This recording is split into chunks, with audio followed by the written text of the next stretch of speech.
Hello बच्चों, आज basic knowledge के क्लास में मैं आपको एक बहुत ही अच्छे से टॉपिक पे पढ़ाने जा रही हूँ। मॉश यानी कि काई। अभी बच्चों बरसात का मौसम है सभी जगह, और आप ये काई जो है जिसे कि इंग्लिश में मॉस कहते हैं, सभी जगह देखते होंगे। अपने आसपास घर, मकान, दुकान जहाँ पर भी होगा, कहीं ना कहीं आप वहाँ पर उसको देखते होंगे और ज़रूर सोचते होंगे कि ये क्या चीज़ है। और कई बार पैर रखने पे आपको फिसलने का भी खतरा लगता होगा। तो ये मॉस क्या चीज़ होती है, काई किसे कहते हैं, इसके बारे में हम लोग आज के वीडियो में मैं आपको समझाने जा रही हूँ, बताने जा रही हूँ कि ये होता क्या है पूरा विस्तार से। तो चलिए आगे का वीडियो मैं शुरू करती हूँ। मैं जिस काई की बात कर रही थी, मॉस की बात कर रही थी, उसको दिखाने के लिए मैं बाहर आ गई हूँ। आप देखिएगा, अभी आपके घर, मकान पे, बिल्डिंग पे, जहाँ पे भी आप रहते होंगे, वहाँ पर इस तरह की काई आपको दिखाई देती होगी। ये देखिए, मैं आपको दिखा रही हूँ, अच्छे से देखिए, क्योंकि आज के वीडियो में हम लोग इसके बारे में ही पढ़ने वाले हैं। इसके बारे में मैं पूरा आपको विस्तार से आज समझाने वाली हूँ, लेकिन चाहती हूँ कि पहले आप इसे अच्छे से देख लें। पूरे दीवार पे ये काई बनी हुई है। यहाँ पर भी आप देखिए,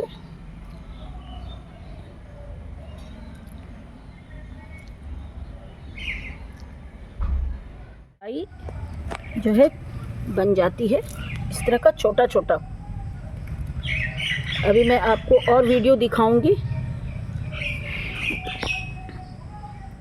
ईंट होती है जिससे कि घर मकान बनाया जाता है, ये उसी का फर्श है बना हुआ। और आप देखिए कि इस तरह के ईंट पे भी पूरा ये काई जम जाता है, जहाँ पे भी नमी होती है। और ख़ासकर ये बच्चों, ये काई जो है मॉश, जैसे कि मैंने बताया कि इंग्लिश में मॉस कहते हैं, ये ख़ासकर आपको नमी वाले जगह पे सबसे ज़्यादा हो जाती है।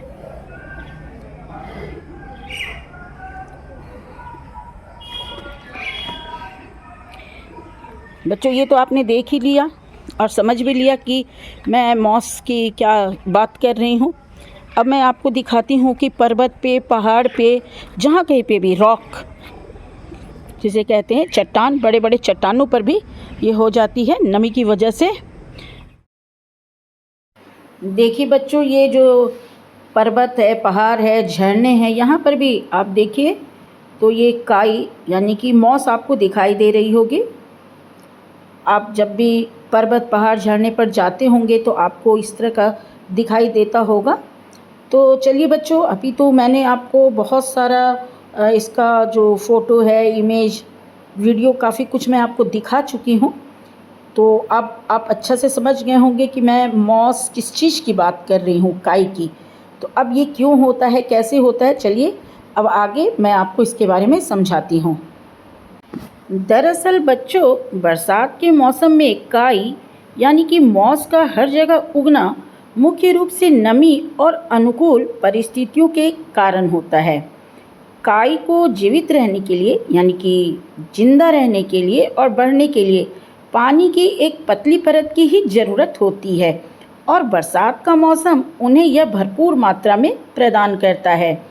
इसके अलावा बरसात के मौसम में तापमान यानी कि टेम्परेचर और आर्द्रता यानी कि ह्यूमिडिटी, मॉइस्चर का स्तर भी काई के विकास के लिए अनुकूल होता है। बच्चों, काई को जिंदा रहने के लिए पानी की आवश्यकता होती है, और बरसात के मौसम में वातावरण में पर्याप्त नमी यानी कि मॉइस्चर होता है। यह नमी काई को बढ़ने और फैलने में मदद करती है। बरसात के मौसम में तापमान यानी कि टेम्परेचर आमतौर पर काई के विकास के लिए अनुकूल होता है। ना तो बहुत अधिक गर्मी होती है और ना ही बहुत अधिक सर्दी होती है, जो काई के लिए एक अच्छी स्थिति होती है इसके पनपने के लिए। बच्चों, काई को पनपने के लिए यानी कि मॉस को पनपने के लिए बहुत अधिक प्रकाश की यानी कि लाइट की भी आवश्यकता नहीं होती है। और बरसात के मौसम में तो बादल छाए रहते हैं। बादल छाए रहने के कारण इन्हें पनपने के लिए छायादार स्थान भी बहुत आसानी से मिल जाता है, जो कि काई को पनपने के लिए, मैंने पहले भी कहा कि बहुत उपयुक्त है, सही है। काई बीजाणुओं द्वारा फैलती है और बरसात के मौसम में ये बीजाणु यानी कि इंग्लिश में स्पोर, बीजाणु को इंग्लिश में बच्चों स्पोर कहते हैं। और ये बीजाणु बरसात के मौसम में हवा और पानी के माध्यम से आसानी से चारों तरफ फैल जाते हैं। अब इस काई को बनने में यानी कि मॉस को बनाने में कुछ और भी चीज़ शामिल होते हैं, जैसे कि बरसात के मौसम में वातावरण में कार्बन डाइऑक्साइड की मात्रा भी बढ़ जाती है, जो बच्चों काई के विकास के लिए एक और पोषक तत्व है। अगर संक्षिप्त में कहें यानी कि शॉर्टकट में कहें तो बरसात का मौसम काई के लिए यानी कि मॉस के लिए एक आदर्श प्रजनन और विकास का मौसम होता है, यानी कि इसे बढ़ने के लिए, विकसित होने के लिए एक सही मौसम होता है, जिसके कारण यह हर जगह उग जाती है। जो आज के वीडियो में आपने अच्छी तरीके से मॉस के बारे में यानी कि काई के बारे में पढ़ा, तो आप इसे ध्यान से पढ़िएगा, देखिएगा, समझिएगा। अगली क्लास में मैं फिर आऊँगी किसी नए टॉपिक के साथ। तब तक के लिए बाय बाय बच्चों।